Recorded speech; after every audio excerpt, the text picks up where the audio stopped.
ఓటర్ల జాబితా సవరణ ప్రక్రియలో అక్రమాలు జరుగుతున్నాయనే అనుమానాలతో కాంగ్రెస్ పార్టీ ప్రత్యేక దృష్టి సారించింది. ఇందిరాభవన్లో AICC Telangana in-charge Meenakshi Natarajan, TPCC అధ్యక్షుడు మహేష్ కుమార్ గౌడ్ ఆధ్వర్యంలో 17 పార్లమెంటు ఇన్ఛార్జీలు, బూత్ లెవెల్ ఏజెంట్లు, సంఘటన సృజన అభియాన్లతో సమీక్ష సమావేశాలు నిర్వహించారు.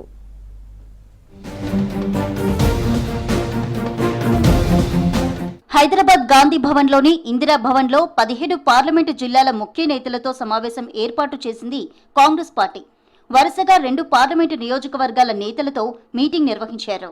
ఈ సమావేశాలకు AICC Telangana in-charge Meenakshi Natarajan, AICC కార్యదర్శి Sachin Sawant, PCC chief Mahesh Kumar Goud, parliament coordinator ఇన్ఛార్జీలు, జిల్లా కాంగ్రెస్ కమిటీ అధ్యక్షులు, రాష్ట్ర స్థాయి ఎస్ఎస్ఏ కోఆర్డినేటర్లు హాజరయ్యారు. ఆదిలాబాద్ నియోజకవర్గ ఇన్ఛార్జిగా పెద్దపల్లి ఎంపీ గడ్డం వంశీకృష్ణ పాల్గొన్నారు. సర్ ప్రక్రియపై పార్లమెంటు నియోజకవర్గ కోఆర్డినేటర్ ఇన్ఛార్జీలు, జిల్లా అధ్యక్షులు, ఎమ్మెల్యేలు, కంటెస్టెడ్ ఎమ్మెల్యేలు, అసెంబ్లీ కోఆర్డినేటర్లు, సంఘటన్ సృజన్ అభియాన్ సభ్యులకు పలు అంశాలపై దిశానిర్దేశం చేశారు Meenakshi Natarajan, Mahesh Kumar Goud. Sir mapping, BLA-2 training, SSA committee, పూర్తిస్థాయి బూత్ లెవెల్ ఏజెంట్ల నియామకం వంటి అంశంలో సూచనలు చేశారు.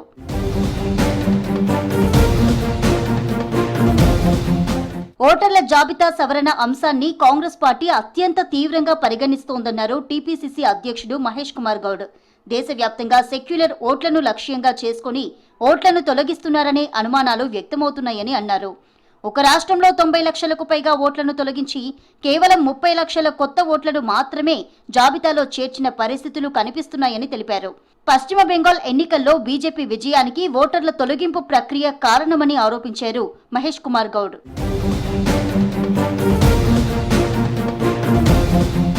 బీజేపీ తదుపరి లక్ష్యంగా పంజాబ్, తెలంగాణ రాష్ట్రాలను ఎంచుకుందన్నారు మహేష్ కుమార్ గౌడ్. ఓటర్ల జాబితా సవరణ ప్రక్రియపై తెలంగాణ కాంగ్రెస్ ప్రత్యేక నిఘా ఉంచుతుందని తెలిపారు. ప్రతి వారం మంత్రులు తమ నియోజకవర్గాల్లో పర్యటించాలని ఆదేశించారు. పార్టీ నిర్మాణం, ప్రభుత్వ సంక్షేమ పథకాల అమలు, ఓటర్ల జాబితా పరిశీలన అంశాలపై దృష్టి సారిస్తామని చెప్పారు పీసీసీ చీఫ్.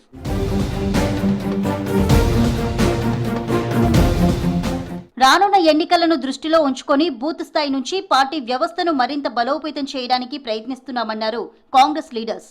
ముఖ్యంగా ఓటర్ల జాబితాలో అక్రమాలకు తావు లేకుండా చర్యలు చేపట్టడంపై సమీక్షా సమావేశాలను నిర్వహిస్తున్నట్లు పార్టీ వర్గాలు చెబుతున్నాయి.